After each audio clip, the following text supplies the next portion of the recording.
My friends, at 95 years old, I've learned something about headlines. The louder they are, the more likely it is that people miss the real story sitting quietly underneath. Tonight's headline is loud, almost theatrical. At 95, you don't raise your voice, you raise the truth. And the truth is, I've exposed something, mister. Trump hoped would stay hidden, the donors behind his losses, and why they're no longer standing with him. Now, I've seen a lot of headlines in my time. I remember the ones about market crashes, oil shocks, recessions, tech explosions, and political dramas that looked like they were pulled straight out of a Broadway script. But this one has something interesting stirring beneath the noise. Not because of the impeachment talk, politics has always had a taste for exaggeration, but because of the money behind it. Money leaves footprints, and I've spent almost a century learning how to follow them. So let me tell you the part of the story that doesn't usually make the headline scroll bar, the part about donors, about influence, about the invisible hands shaping outcomes long before the public ever sees the final act. And tonight, we're going to talk about the donors behind Donald Trump's campaign losses, because for the first time, those donors aren't hiding quite as well as they think. And let me be very clear. I'm not here to attack the man. I'm here to explain what the numbers say. Numbers don't carry grudges. They don't vote. They don't watch cable news. They just tell the truth if you're patient enough to read them. Now, Donald Trump has always believed he understands money better than anyone else. He calls himself a business genius, a deal maker, a man who knows the financial world like the back of his hand. But campaigns don't run on ego, and elections don't run on slogans. They run on capital. Capital from donors, capital from PACs, capital from billionaires who see politics the same way they see the stock market, an investment, something that should pay a return. And here's where the real story begins. You see, in the last election cycle, Trump lost something he had in abundance before, confidence from his highest value backers. I'm not talking about the guy mailing in $20 with hope in his heart.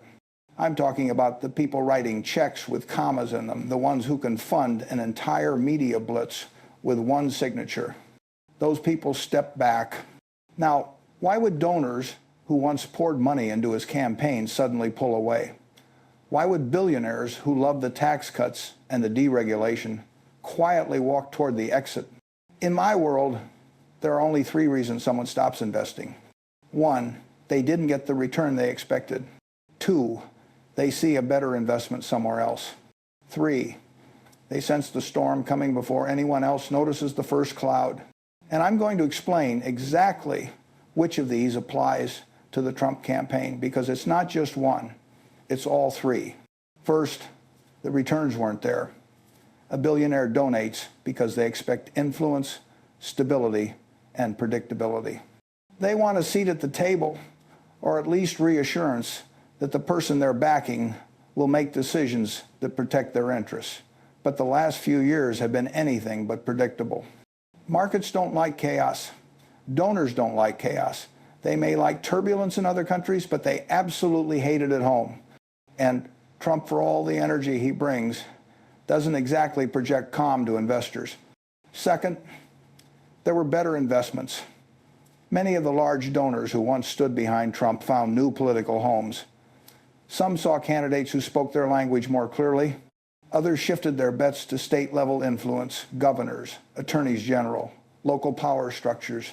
Some even quietly backed candidates who opposed Trump, not because they dislike him, but because they believe in hedging their bets. If you own 30 companies in your portfolio, why not own 3 politicians in your political portfolio? And third, the storm. Billionaires have a certain radar. People think they're smart because they read numbers fast. But no, that's not what makes them rich. They're rich because they sense danger before anyone sees it. When donors pulled away from Trump, it wasn't random.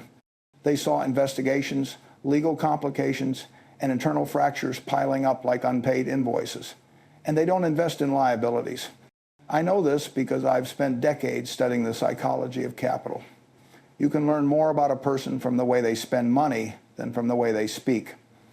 Talk is cheap, Checks are expensive. And here's where Trump's anger kicks in. He isn't furious because he's losing support from voters. He's furious because he's losing the donors who once made him untouchable. You see, it's one thing to lose a supporter. It's another to lose a financier. Money isn't just fuel in politics. It's leverage, influence, protection. So let me expose, as people like to say, the real donors behind Trump's campaign losses. And no, I'm not going to give you a wild conspiracy. I'm going to give you the actual truth, the simple, clean truth that nobody on TV wants to explain clearly because it doesn't sound dramatic enough. The donors behind Trump's losses are not secret elites meeting in underground bunkers. They're not foreign operatives hidden behind encrypted bank transfers. They're the same people who once proudly backed him. They're hedge fund managers who rerouted their political spending. They're tech investors who decided they needed a candidate who wouldn't disrupt markets. They're oil executives who grew tired of unpredictability. They're old money families who live by one rule: never gamble more than you can afford to lose. But here's the part Trump hates most. These donors didn't walk away loudly. They walked away silently. No statements, no warnings, just a quiet stop in the flow of money. When a billionaire wants to break up with you, they don't write you a long letter. They simply stop calling. Now let's talk about anger. Trump isn't angry at the donors directly. That would be inefficient. He's angry at the idea of betrayal. In the business world, loyalty is transactional. In politics, Trump treats loyalty as emotional. That's a mistake, and it's one of the reasons these donors step back. Investors don't want to be emotionally hostage to their investments. They want stability, not tantrums. They want strategy, not improvisation. And here's a piece of advice from me, Warren Buffett, to any politician, including Trump. Never assume donors are with you because they love you. They're with you because you benefit them. The moment you stop benefiting them, they look elsewhere. Think of donors like shareholders. They want quarterly earnings, not quarterly chaos. Now let me tell you what really caused the donor retreat. It wasn't one big explosion. It was 1,000 little warnings. A legal filing here, a controversial statement there, a staff shakeup, a cabinet departure, a poll dip, a financial disclosure that didn't look reassuring. One after another, these things stack up until the donor says, maybe it's time to diversify. And here's what's interesting. Some of Trump's donors weren't just pulling back their money. They were redirecting it to his opponents. Some of the biggest business families have quietly supported both sides of the aisle for years. Not because they're confused, but because they understand the essential rule of power. You don't place one bet, you build a portfolio. And Trump hates portfolios. He wants loyalty to be absolute. He wants donors to back him as if he is their only stock. But that's not how money works.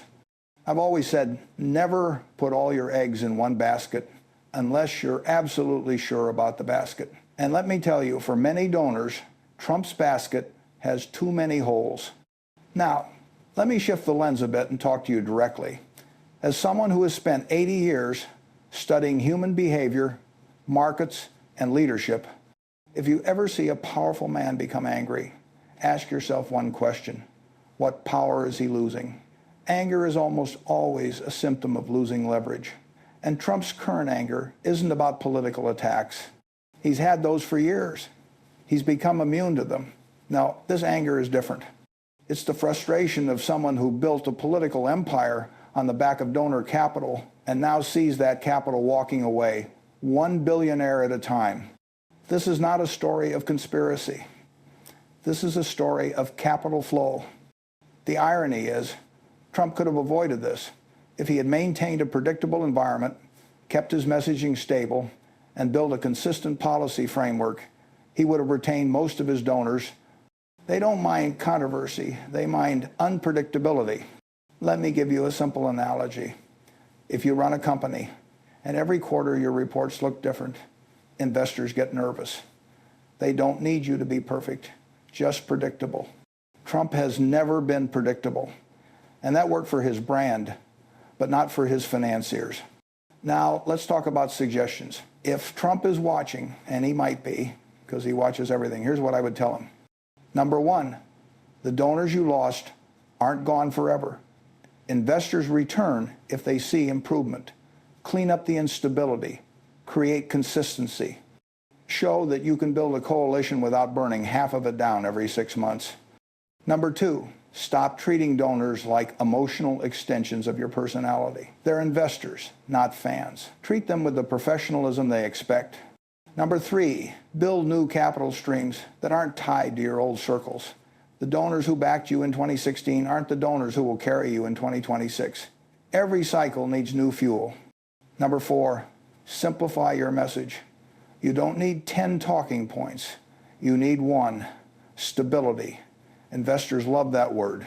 Number five, and this one is the toughest, let go of the anger. Anger never attracts capital. Confidence does. Now, let me zoom out again, because this story isn't just about Trump. It's about power in America. It's about how donors decide the direction of the political landscape long before voters step into the booth. It's about how money can lift a candidate or quietly bury them without ever making a sound. I've been saying this for years. If you want to know where the country is heading, don't listen to the speeches, follow the checks. And right now, the checks are walking away from Trump faster than he can replace them. Not because he's finished, but because they don't like uncertainty. And this impeachment incident, this cabinet turmoil, this is exactly the kind of uncertainty billionaires hate. Let me tell you something the public rarely hears. Donors talk. They talk at their clubs, their fundraisers, their private dinners. Their conversations are rarely emotional. They're analytical. And here's what they're saying now. Trump is unpredictable. Trump is risky. Trump is expensive. Trump requires constant crisis management. Billionaires don't fund crisis management. They fund stability. Now, don't misunderstand me. Trump still has support, strong support, vocal support. His base hasn't gone anywhere. But a political base doesn't pay for TV ads. It doesn't pay for consultants. It doesn't finance legal teams or ground operations. That requires donors with pockets deep enough to touch the ocean floor. And right now, those donors are disappearing. Now, let me tell you the most painful truth Trump doesn't want to hear. Some of his donors didn't just walk away. They're actively funding the narrative of his decline. That's the real reason he's angry. When your former allies start supporting the storyline of your fall, it stings. It feels like betrayal. And Trump hates betrayal more than anything else. But this is not personal. It's structural. It's economic. It's the same reason companies abandon CEOs when their leadership becomes too volatile. Boards don't wait for disaster. They act before the disaster becomes unavoidable. So let me close with this final thought, and I hope you listen carefully. In politics, as in business, money is not loyal. It is rational, and Trump's losses are not the result of some secret plot. They are the result of his inability to keep his donors confident. If he wants to fix that, he must change, not loudly, quietly, consistently, predictably. And if he doesn't, the donors he once trusted will continue walking away until he's left with only the loudest voices, and the loudest voices rarely have the deepest pockets. That, my friends, is the real story sitting quietly beneath the headline, the one people miss while staring at the theatrics. And as someone who has lived long enough to see many powerful men rise and fall, let me give you one last piece of advice. When the money moves, the world moves with it. And right now, the money is moving away from Trump.